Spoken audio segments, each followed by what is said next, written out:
TIL, that humans are among the very top mammals for endurance running.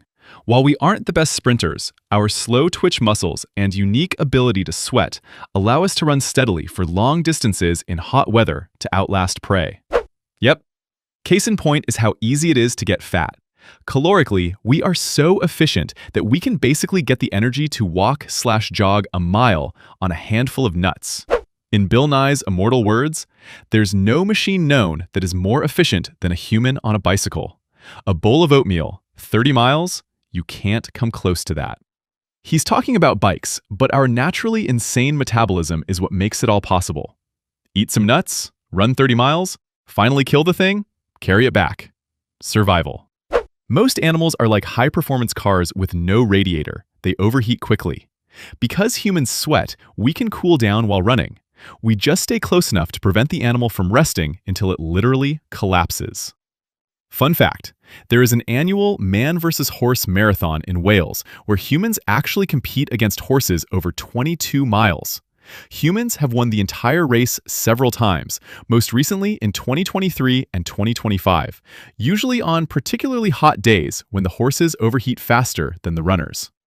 Horses are one of the few other animals that also sweat. I don't think they're as efficient at it though, and they can't drink or eat while running.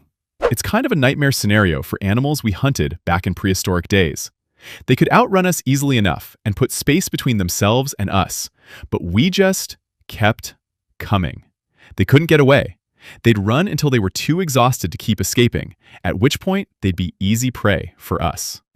TIL. After a man fell in the snow in his backyard and broke his neck, his dog helped save his life by keeping him warm and alert by lying on his body and licking his face and hands for 20 hours until a neighbor finally stopped by and rushed him to the hospital.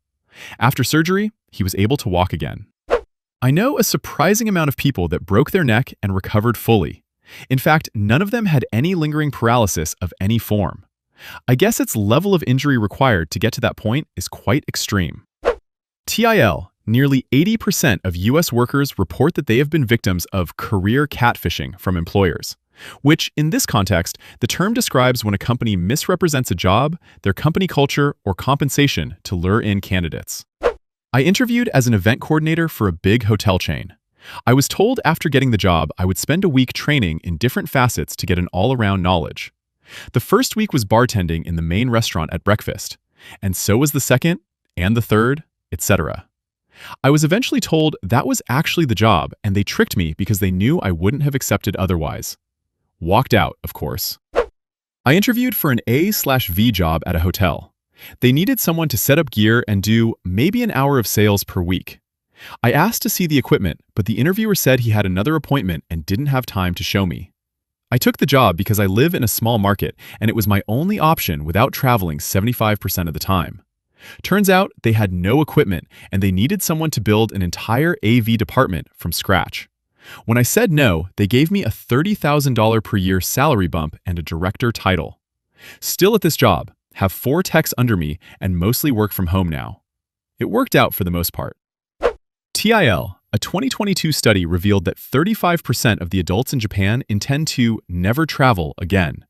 No other country came close to the travel reluctance shown in Japan. The next highest was South Korea at 15%. If you read the article, it includes domestic travel. So 35% don't even want to leave their city. I lived there for 5 years, and I had students whose family lived in that town for the past 1,000 years. Was friends with a Buddhist priest/English teacher. His father's home had a 600-year-old Buddha in the temple. TIL, that Ram 2,500 drivers have the most DULs, and more than twice the national average. Roughly 1 in 22 Ram 2,500 drivers have been cited with a DUI before. Also, the Nissan Altima, Ram truck, and Dodge Challenger Charger are the highest in repossessions. TIL about a real-life Lord of the Flies experience that 6 boys had together. Instead of devolving into conflict and violence, they cooperated to survive, even taking care of the one boy who broke his leg. They were rescued after 15 months in relatively good health. They also landed on an island where their ancestors had once lived. They found domesticated animals, crops that had gone wild, etc. They said they felt like their ancestors had given them the gift of survival. That's kind of neat.